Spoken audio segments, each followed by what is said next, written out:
Hello everyone, welcome to Sharmit.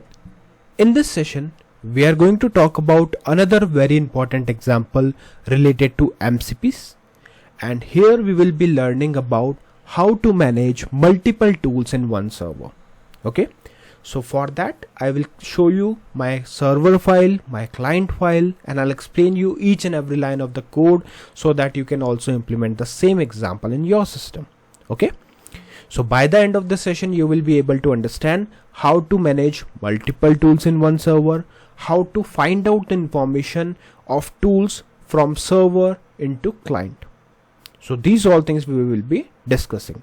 But before we get started with the session, I would like to recommend you to please go and check out the previously released session first, because they all are in proper sequence and sync. So if you follow it sequentially, then it would be much more easier for you to understand the ongoing topic, because for time being we are just mainly focusing on how to manage multiple tools in one server. But prior to that, you should know what is server, what is client, how to manage one tool, how to pass parameter, right? And these all things we have discussed in a very structured way. And for that, what you can do, you can also refer the Sharmit digital course book, which is freely available in the description box.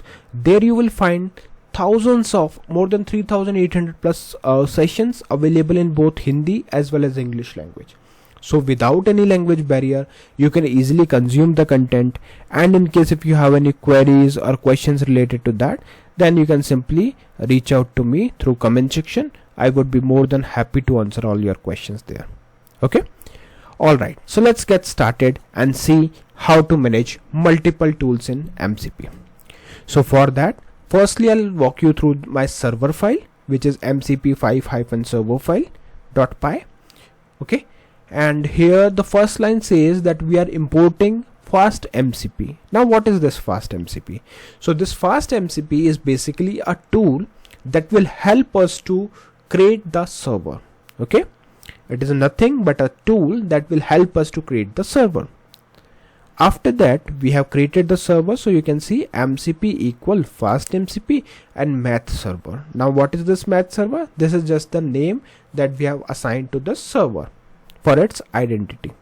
Okay, that means now we have created our server with the name FastMCP, with the name math server. Now after that, once the server is created, one by one we are creating all the tools that we need. And to create the tool, we will use this special line. You can see on line number 22, we are using @mcp.tool. What is this? This is a decorator that basically tells the program that after that whatever we are going to write here is not a normal function. It is a special function, or you can say it is a tool. Okay. So that's the main reason of defining this part, MCP tool. It will tell that it's a tool. Clear?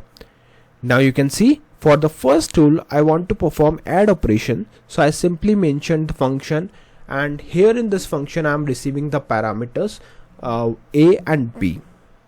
For time being I am using A, B, but I would suggest you to use meaningful variable names. Okay, so that things would be understandable for you at the time of revision. Now here we are receiving the parameter A and B, and we are returning some integer value by doing the add operation. So I am simply adding the record A plus B, and then I am returning it. For tool number 2, subtract, again I am using this line because this function is also a tool. So we will write this, and we will write A and B we are receiving, and then we are returning the integer value, and then we specify A minus B. That is nothing but a subtraction operation. Clear? So subtracts A and B and return the result value. Okay, fine. Then we have third tool, that is for multiplication. So here again I am using MCP tool because this is also a tool, and then we are defining the multiply method where we are receiving the value A and B and returning the integer value by multiplying the values. Okay, and after that, this is the default line which we almost write in every program. And yeah, so I think we are good with the server part. We know how to create multiple tools, right? Now the next step is how we can call this in client.py file, and also very important thing, how we will identify like what all tools are available in my server side. So for that there is a special method that I'll show you. Okay, so let's go to MCP client.py program. Here you can see firstly I'm importing the required thing like async IO, client session, studio server parameter, and studio client. These all things we have already discussed, so we will focus on the main part. Okay, so after that we define the main function, which is server underscore params, studio server parameters, command Python argument mcp5 server.py. That means we are clearly saying that we want to run it through the command Python, and the program name is mcp5 server.py. Okay, perfect. After this we have async with studio client server params as read write. Okay, this is the steps. And then async with client session read write as a session, then await session.initialize. So with this line we are initializing, or we are actually establishing the connection between the server and the client, and then we simply print the message connection successful. Now from line number 35 things are interesting. Why? Because here we are actually discovering all the tools on the server that we have created. And so basically this code asks the server what tools do you have, instead of already knowing their names in advance. Okay, so here you can clearly see that I'm using this method await session.list tools, list underscore tools. So what this will do, it will simply fetch the information of all the tools and then store it into this tools underscore response.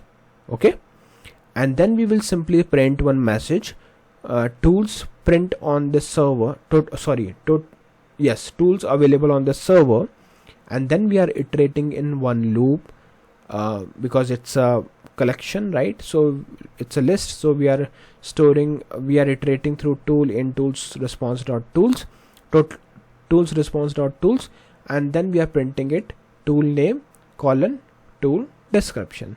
So what it will do, basically it will simply print one by one the name of the tool and the description of the tool. Now see the magic, because right now as a developer I know like what I have created in server, because this is just a demo program. But let's say if the server is created somewhere else and we are using it somewhere else, at that situation client can easily identify what all tools we have on that place. Okay, now once this part is done, it's time to call the tools, right? Because we have created multiple tools, that means we want to run it, right? So for that we are just simply calling it. So I want to perform add operation, so I will write await session dot call underscore tool add argument, and then we are passing the argument as AS10 BS5. So whatever response we will get from this this tool, it will be stored into add underscore result, and then we are simply printing add 10.5 add result dot content 0 of text. So what is this 0 of text? We discussed this in last session, that we will fetch the information from add result because it's a kind of array, so we are using dot content 0 dot text. Okay, similarly we are performing the subtraction operation and multiplication operation, and we are storing everything in a different variable. So one by one it will print the output, and this is the default line. Clear?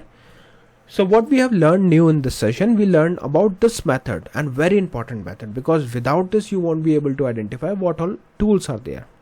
Now we will execute the program and see like how it actually works. Okay, so I'll just run this command Python MCP5 underscore hyphen client.py, which is nothing but my file name, and I'll press enter. So when I press enter, it show me this connection successful, and this is the information: tools available on this server, add operation, its description, then we have subtract operation, its description, and then multiply operation and its description. Okay, so this is nothing but a comments that we have specified here. Okay, so I think this part is clear. Now the next thing is as we have called multiple tools after this, so one by one we are printing the values of it, like 15, 5, 20. One is from add operation, another one is from subtract operation, and the next one is from multiplication operation. Clear? So this is the entire process that you are supposed to follow in order to manage multiple tools with MCP. Clear?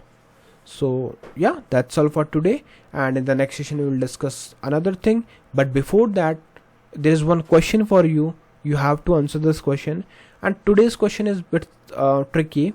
So what do you think, like what must the dictionary keys like A and B match with when calling a tool that needs input? Okay, so if we are calling a tool that really needs the inputs, in that case A and B, or you can say the dictionary keys, from which value it should match, and what will happen if it does not match. So I'm sure you know the answer of this question, because this thing we have discussed in detail in our last session. So you just need to recall those concepts and do share your knowledge. Okay, by answering these questions there are 3 benefits. First, you can recall your things so that it will help you to prepare well for your interviews and examination. Second thing, when you are sharing your knowledge or expertise in the comment section, it also helps those students who don't know the answer directly. So what they will do, they can simply refer it from the comment section. And third benefit is that, like when you are writing the comment here, so it provides me the simply the notification that you guys are referring these series, and according to the number of comments I will release more new sessions into my playlist. Okay, so there are 3 benefits. So I request you, please do share your knowledge in the comment section so that others can refer it. So yeah, that's all for today. See you in the next session with new topics. So thank you for watching Tech Sharmit.